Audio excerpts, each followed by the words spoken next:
नमस्कार साथियों, आप सभी का स्वागत है आपके अपने प्लेटफार्म पर। जैसा कि दोपहर के बज चुके हैं 3 और आज के लक्ष्य में आपकी ये क्लास थी। प्यारे विद्यार्थियों, आज हम लोग डिस्कस करने वाले हैं जो हमारी मध्यकालीन भारत है उसकी पहली क्लास। और अगर हम बात करें इस 90 दिन की लक्ष्य सीरीज का, आज है डे नंबर 5 और हमारे ये टारगेट में आज क्या है उसके बारे में थोड़ा सा देख लेते हैं। अगर यहाँ पर बात करें तो रीजनिंग के 45 क्वेश्चन आपको मिल चुके हैं, हिंदी के 45 क्वेश्चन भी आपको मिल चुके हैं, मैथ के भी 45 क्वेश्चन मिल चुके हैं। इन सभी की पीडीएफ आपको सुबह दे दी गई थी। अगर हम बात करें जीके जीएस में तो आज जो क्लास है वो दिल्ली सल्तनत की आपको मिलने वाली है। जी हाँ साथियों, दिल्ली सल्तनत मध्यकालीन भारत के अंतर्गत एक तरीके से आता है और जो कि अति महत्वपूर्ण है। यहाँ से कई प्रश्न पूछे जाते हैं। इसके अलावा हम बात करें अगर तो डे नंबर 5 में SSC GD RPF SI constable NTPC किसी भी गवर्नमेंट एग्जाम के लिए आप जीएस की इस क्लास को ले सकते हैं। और 90 दिन की लक्ष्य सीरीज का आज है डे नंबर 5। अगर हम बात करें तो सब कुछ आपको नोट्स पीडीएफ सब फ्री में मिल रहा है। कहाँ पर? टेलीग्राम पर। और टेलीग्राम पर कहाँ पे? ध्यान रखेंगे एग्जाम विजय पथ ऑफिशियल टेलीग्राम चैनल पर। अगर हम बात करें इस टेलीग्राम चैनल का लिंक डिस्क्रिप्शन बॉक्स में दे दिया गया है, वहां से क्लिक करके भी आप टेलीग्राम चैनल को ज्वाइन कर सकते हैं, जहां पर आपको सभी कंटेंट की पीडीएफ प्रोवाइड कराई जा रही है। बात करें दिल्ली सल्तनत की तो उसमें चलिए आगे शुरुआत करेंगे और यहीं से शुरुआत होती है मध्यकालीन भारत की। अगर हम बात करें कि तो दिल्ली सल्तनत शुरू होने से पहले थोड़ा और भी चीज़ों के बारे में डिस्कस कर लेता हूँ जो कि काफ़ी ज़्यादा महत्वपूर्ण है। मध्यकालीन भारत की अगर हम बात करें तो मध्यकालीन भारत में सबसे पहले बात करें तो अरबों का आक्रमण हमें पढ़ना महत्वपूर्ण है, क्योंकि यहीं से जो है मध्यकालीन भारत की शुरुआत होती है। अगर हम बात करें तो अरबों का जो आक्रमण हुआ है वो 712 ईस्वी में हुआ है। कितने में? ध्यान रखेंगे 712 ईस्वी में मोहम्मद बिन कासिम के टाइम पर हुआ था। पहला ये सफल आक्रमण है। कैसा? पहला सफल आक्रमण है। और जिस समय यह आक्रमण हुआ इस समय यहाँ का जो शासक था वो था दाहिर हुआ करता था। इसके अलावा बात करें अगर इनका उद्देश्य क्या था अरबों का, अरब थे तो अरबों का यह उद्देश्य क्या था? पहले वो धन दौलत लूटना, उसके अलावा इस्लाम धर्म का प्रचार प्रसार करना। वहीं पर इसके अलावा नेक्स्ट आगे बढ़े और यहाँ पर हमारे समझ में आता है कि महमूद गजनी या गजनवी के बारे में हम लोग पढ़ लेते हैं। महमूद गजनी ने ही गजनी साम्राज्य की स्थापना की 932 ईसा पूर्व में। और यहाँ इसकी स्थापना अगर हम बात करें तो महमूद गजनवी से पहले की बात करें तो अलप्तगीन नाम का एक तुर्क सरदार हुआ करता था, जो कि सबुक्तगीन का दामाद भी था और गुलाम भी था। ये भी इम्पोर्टेंट है। और सबुक्तगीन का जो था पुत्र, उसका नाम था मोहम्मद गजनी। ध्यान रखेंगे क्या कहा? गजनी साम्राज्य की स्थापना में सबसे पहले अगर हम बात करें अलप्तगीन नाम का एक तुर्क सरदार हुआ करता था, उसी का दामाद और गुलाम था सबुक्तगीन और उसका पुत्र था महमूद गजनी, जो कि 998 ईसा पूर्व में ईस्वी में, ईसा पूर्व यहाँ नहीं होगा, ईस्वी होगा, 998 ईस्वी में गद्दी पर बैठा था। इसके अलावा बात करें महमूद गजनी की तो महमूद गजनी ध्यान रखेंगे हम लोग 998 ईस्वी में गद्दी पर बैठा और इसने उपाधि जो है यामीन उद दौला की उपाधि धारण कर ली थी और यामीन उल मिल्लाह की भी उपाधि धारण कर ली थी। भारत पर 17 बार और सबसे ज़्यादा बार आक्रमण करने वाला महमूद गजनी है। और इसका सबसे चर्चित जो है आक्रमण रहा है वो कौन सा रहा है? ध्यान रखेंगे सोमनाथ मंदिर पर, जो कि 1025 ईस्वी में किया, जिसमें 20 लाख दीनार की संपत्ति ले गया था। और इसके बाद में इसने जो है सुल्तान की उपाधि भी धारण कर ली थी और धारण करने वाला पहला शासक भी था। सुल्तान की उपाधि धारण की और उसके बाद ये सुल्तान की उपाधि धारण करने वाला पहला शासक भी था। ये भी इम्पोर्टेंट है। अलबरूनी फिरदौसी उतवी फरूखी गजनी के दरबार में रहा करते। ये काफ़ी अलबरूनी आपसे पूछा है, अलबरूनी किसके दरबार में रहता था? तो ये गजनी के दरबार में रहा करते थे। ये भी ध्यान रखेंगे। इसके अलावा अगर हम बात करें तो मोहम्मद गौरी की, और मोहम्मद गौरी से भी क्वेश्चन इम्पोर्टेंट है, ध्यान रखेंगे। मोहम्मद गौरी के बारे में अगर हम बात करें तो शहाबुद्दीन मोहम्मद गौरी इसका पूरा नाम था, जो कि एक गौर नामक स्थान का शासक हुआ करता था। मतलब एक छोटी सी जगह थी, वहाँ का ये शासक था। कौन? मोहम्मद गौरी के नाम से जिसे हम जानते थे। भारत पर पहला आक्रमण अगर बात करें, भारत पर पहला आक्रमण जो है 1175 यानी 1175 ईस्वी में मुल्तान के विरुद्ध हुआ। किसके विरुद्ध हुआ? मुल्तान के विरुद्ध हुआ। ध्यान रखेंगे, ये इंपॉर्टेंट है। मुल्तान के विरुद्ध हुआ। मोहम्मद गौरी द्वारा लड़े गए प्रमुख युद्ध जो कुछ इस प्रकार हैं, जो कि बहुत ज़्यादा इंपॉर्टेंट है। ये क्वेश्चन पूछे जाता है तो इस पर 3 स्टार लगा लीजिए। सबसे पहला तराइन का प्रथम युद्ध 1191 में हुआ पृथ्वीराज चौहान और मोहम्मद गौरी के मध्य, जिसमें पहले वाले में पृथ्वी, देखिए कैसे याद रखेंगे, कन्फ्यूज होता है। पास से पहला, पास से पृथ्वी, पास से पहला, पास पृथ्वी, पास पहला, पास पृथ्वी, पास पहला, पास पृथ्वी, इस तरीके से ध्यान रखिएगा। तराइन का जो प्रथम युद्ध है तो उस पृथ्वीराज और गौरी के बीच हुआ, जिसमें पास से पहले और पास पृथ्वीराज जीते। ठीक है, ध्यान रखेंगे। पहले वाले युद्ध में कौन जीते? पृथ्वीराज। और दूसरे वाले में कौन जीता? गौरी। ध्यान रखेंगे। तराइन का जो दूसरा युद्ध हुआ 1192 में, उसमें गौरी जीते। चंदावर के युद्ध हुआ 1194 में, जिसमें गौरी जीता, जयचंद हार गए। और जो गौरी की हत्या जो है 15 मार्च 1206 को कर दी गई थी। अगर पूछा जाए आपसे किसने की थी, तो अगर हम बात तो जो है ये किसने, गुलाम वंश का संस्थापक हम कहें या फिर कहें कि गुलाम वंश की शुरुआत करने वाला, तो ये कुतुबुद्दीन ऐबक था। यहीं से सल्तनत की शुरुआत होती है। मुख्य रूप से अगर हम बात करें तो सल्तनत की जो शुरुआत है वो यहीं से होती है 1206 ईस्वी से लेकर 1526 तक। गुलाम वंश का जो संस्थापक है वो कौन है? कुतुबुद्दीन ऐबक है। इसी को लाख बख्श, लाखों का दान देने वाला भी कहा जाता है। ये गौरी का गुलाम था और गौरी का दामाद भी था। इसने अपनी राजधानी जो है लाहौर बनाई थी। क्या बनाई थी? राजधानी, ध्यान रखेंगे, लाहौर बनाई थी, जो कि महत्वपूर्ण है। अब कुतुब मीनार की जो पहली मंजिल है, ध्यान रखेंगे, कुतुब मीनार की जो पहली मंजिल है उसकी नींव भी किसने डाली थी? कुतुबुद्दीन ऐबक ने ही डाली थी। कुबुत उल इस्लाम मस्जिद जो है 2.5 दिन का झोपड़ा जो कुतुबुद्दीन ऐबक की ही देन है। इसी ने इनका निर्माण कराया था। प्राचीन नालंदा विश्वविद्यालय अगर हम बात करें, प्राचीन नालंदा विश्वविद्यालय को बख्तियार खिलजी ने ध्वस्त किया। किसने ध्वस्त किया? बख्तियार खिलजी ने। ये इंपॉर्टेंट जानकारी है, कई बार पूछा गया है। और अगर बात करें कुतुबुद्दीन ऐबक की, तो कुतुबुद्दीन ऐबक चौगान खेलते समय जो है 1210 में मृत्यु हो गई, जिसे लाहौर में दफनाया गया। इसके बाद में बात करें 1211 ईस्वी में यहाँ पर इल्तुतमिश गद्दी पर बैठता है, जो कि कौन था? कुतुबुद्दीन ऐबक का दामाद था और गुलाम भी था। ध्यान रखेंगे। और इसने एक प्रथा शुरुआत की थी, जैसे इक्ता प्रथा की हम बात करते हैं। जैसे कि जमीन थी, जमीन उसमें जैसे कि अधिकारी होते थे उनको बांटी जाती थी, उसी को हम लोग इक्ता प्रथा कहते हैं। तो इक्ता प्रथा की जो शुरुआत आपसे पूछा जाए तो किसने करी? ध्यान रखेंगे, इक्ता प्रथा की जो शुरुआत है इल्तुतमिश ने की। कुतुब मीनार का निर्माण पूर्ण भी किसने कराया? ध्यान रखेंगे, वो इल्तुतमिश ने। शुरुआत किसने? कुतुबुद्दीन ऐबक ने की। इसके अलावा बात करें शुद्ध अरबी सिक्के, चांदी का टंका और तांबे का जीतल भी इल्तुतमिश ने शुरू किया। ये भी इम्पोर्टेंट है। तुर्कान चहलगानी 40 लोगों का एक दल हुआ करता था, जिसकी शुरुआत भी इल्तुतमिश ने की थी। दिल्ली के अमीरों का दमन भी जो है किसने किया? ध्यान रखेंगे, इल्तुतमिश ने किया। ये इम्पोर्टेंट है। और दिल्ली को लाहौर से स्थानांतरित, पहले लाहौर राजधानी थी और लाहौर से दिल्ली राजधानी कौन ले आया? ध्यान रखेंगे, इल्तुतमिश ले आया। ये भी काफ़ी इंपॉर्टेंट हो जाता है। इसके बाद एक नाम आता है रजिया बेगम का, जो कि काफ़ी इंपॉर्टेंट है परीक्षा की दृष्टि से। प्रथम महिला मुस्लिम शासिका थी, ये ध्यान रखेंगे। और पुरुषों की तरह ये इसका शासन था, उनके पुरुषों की तरह ये कपड़े पहनती थी, टोपी लगाती थी। इसके अलावा बात करें कि इसका एक प्रेमी था जो घोड़े पर इसको बैठालता था, उसका नाम था याकूत, हाथ पकड़ के जब जो कि घोड़े पर बैठालता था, काफ़ी चर्चा में भी रहता था।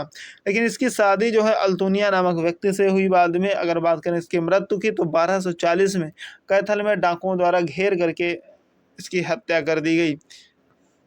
इसके अलावा बात करें तुर्कान चहलगानी का विनाश, तुर्कान ए चहलगानी का विनाश जो है बलबन ने किया था। ध्यान रखेंगे, बनाया किसने था? इल्तुतमिश ने। इल्तुतमिश ने तुर्कान चहलगानी बनाया और विनाश किसने कर दिया? बलबन ने। इसी ने लौह एवं रक्त की नीति भी अपनाई थी। सिजदा और प्लस पैबोस प्रथा भी जो थी, सिजदा एवं पैबोस प्रथा जो थी वो बलबन ने शुरू की थी। और ये गद्दी पर कब बैठा था? तो 1266 ईस्वी में बहाउद्दीन। इसको अन्य नाम है। बहाउद्दीन के भी नाम से इसको जाना जाता। बलबन के अनुसार दरबार में बलबन के दरबार में फारसी कवि अमीर खुसरो और अमीर हसन भी रहा करते थे। गुलाम वंश के अगर अंतिम शासक की हम बात करें तो शमसुद्दीन कैमूर जो है अंतिम शासक था, समुद्दीन कैमूर, ठीक है, ध्यान रखेंगे। इसके बाद आता है खिलजी वंश। खिलजी वंश की बात करें तो 1290 से 1320 के मध्य खिलजी वंश का शासन रहा। संस्थापक इसका था जलालुद्दीन फिरोज खिलजी। राजधानी इसने किलो खरी बनाई बाद में। इसकी अगर हम हत्या की बात करें तो फिरोज शाह खिलजी की हत्या इसका दामाद भी था और इसका भतीजा भी था, ध्यान रखेंगे।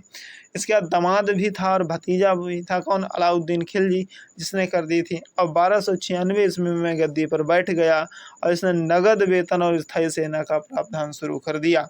घोड़ा दागने, ठीक है, घोड़ा दागने और सैनिकों का हुलिया लिखने की प्रथा भी इसने शुरू कराई और जो एकता प्रथा की शुरुआत हुई थी इल्तुतमिश के द्वारा उसको इसने ख़त्म कर दिया।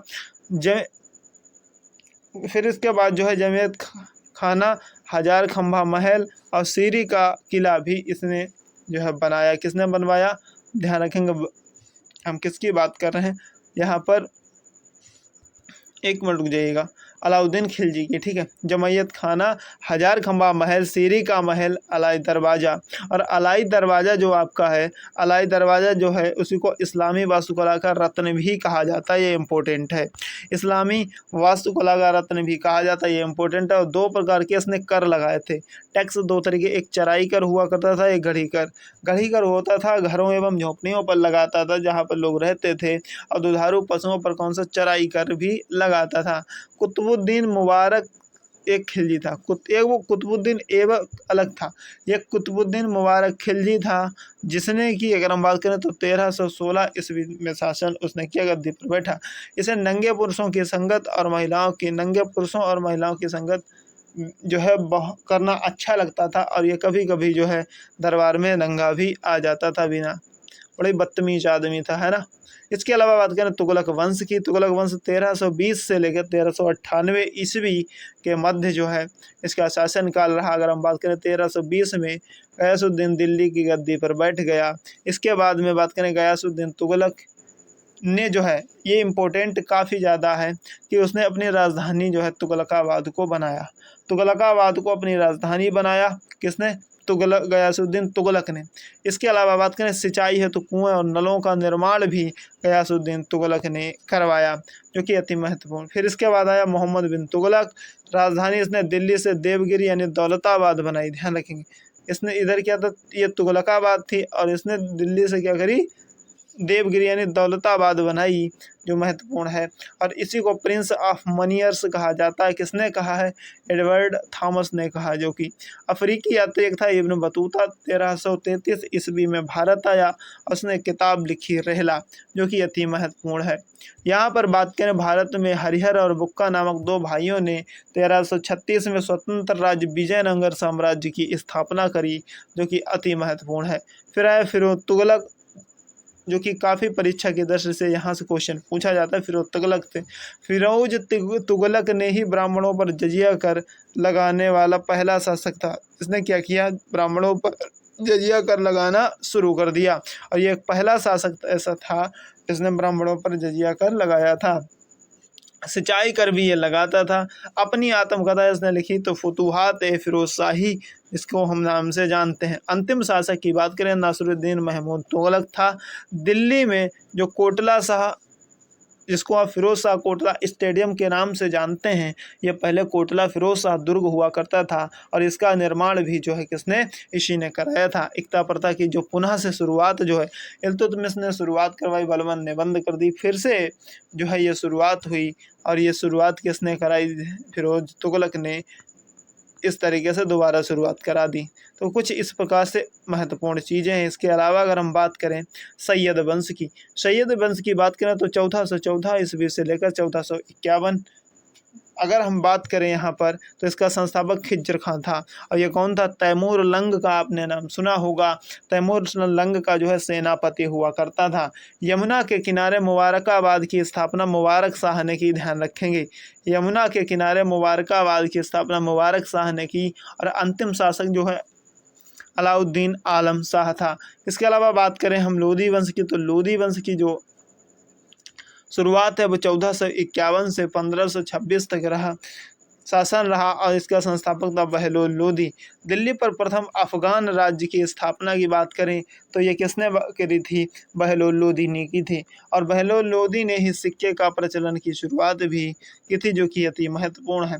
504 ईस्वी में सिकंदर लोधी आगरा शहर की स्थापना की। आपसे पूछा जाए कि आगरा शहर की स्थापना किसने की, तो सिकंदर लोधी ने की, ध्यान रखेंगे। और उसी की स्थापना के बाद उसको अपनी राजधानी भी बनाया, जिसका काफ़ी बाद में विकास हुआ। मृत्यु 1517 ईस्वी में गले की बीमारी के कारण जो है इसकी हो गई थी। इसके अलावा बात करें एक इब्राहिम लोधी बनाम बाबर के बीच पानीपत का प्रथम युद्ध होता है, जिसमें बाबर जीत जाता है और इब्राहिम लोधी हार जाता है। इसके अलावा बात करें कि देखिए यहाँ से क्वेश्चन कई बार पूछा जाता है, सल्तनत काल की शासन व्यवस्था कैसी थी? जैसे उनके जो मंत्री थे उसको क्या कहा जाता था और उसका विभाग क्या हुआ करता था? वजीर होता था जो राजस्व विभाग का अधिकारी होता था। इसके अलावा मुशरिफ ए मुमालिक अगर हम कहें तो आय व्यय का ये लेखा जोखा करता था। मजमू आदर अगर हम बात करें उधार दिए गए धन का हिसाबी हुआ करता है, उसका हिसाब किताब करता था। खजीन की बात करें तो खजीन मतलब खजाना से बना है, तो खजीन मतलब कोषाध्यक्ष से संबंधित हुआ करता था। वकील ए दर की बात करें व्यक्तिगत देखभाल हेतु होता था। इसके अलावा वरीद उल कड़ात ये होता था गुप्तचर विभाग का अधिकारी हुआ करता था। इसके बाद काजी उल कजात की बात करें न्यायिक सर्वोच्च अधिकारी होता था। सद्र उस सुदूर की बात करें धर्म प्लस दान का विभाग से संबंधित हुआ करता था। दीवान खैरात की बात करें दान विभाग से संबंधित हुआ करता था। और दीवान ए बंदगान की बात करें तो दास विभाग। इसके अलावा दीवान ए इस्तिहाक की बात करें तो पेंशन विभाग से संबंधित हुआ करता था। राजस्व कर से संबंधित एक व्यवस्था थी जिसको कुछ इस प्रकार थी। एक लगाया जाता था कर मतलब टैक्स की बात करें कि जजिया कर, यानी कि जजिया टैक्स लगाता था। ये गैर मुसलमानों पर धार्मिक रूप से लगाया जाता था, धार्मिक पर, ठीक, गैर मुसलमानों पर धार्मिक होने पर लगाया जाता था। जबकि जकात जो है यह मुसलमानों पर धार्मिक होने पर लगाया जाता था। खराज अगर बात करें खराज की तो गैर मुसलमानों पर भूमि कर था। ये कैसा था? भूमि कर हुआ करता था। जबकि उस्र की बात करें तो मुसलमानों पर भूमि कर हुआ करता था। जजिया और जकात काफ़ी ज़्यादा इम्पोर्टेंट है, परीक्षा में पूछे जाते हैं। तो उम्मीद है ये कुछ मतलब सल्तनत काल से जो आपके क्वेश्चन थे ये पूछे गए अभी तक हैं, उनका निचोड़ और इसके अलावा जो क्वेश्चन और भी पूछे जा सकते हैं उन सभी के बारे में हमने बहुत ही अच्छे तरीके से डिस्कस की। उम्मीद है सभी चीज़ें आपको बहुत अच्छे तरीके से समझ में आ गई होंगी।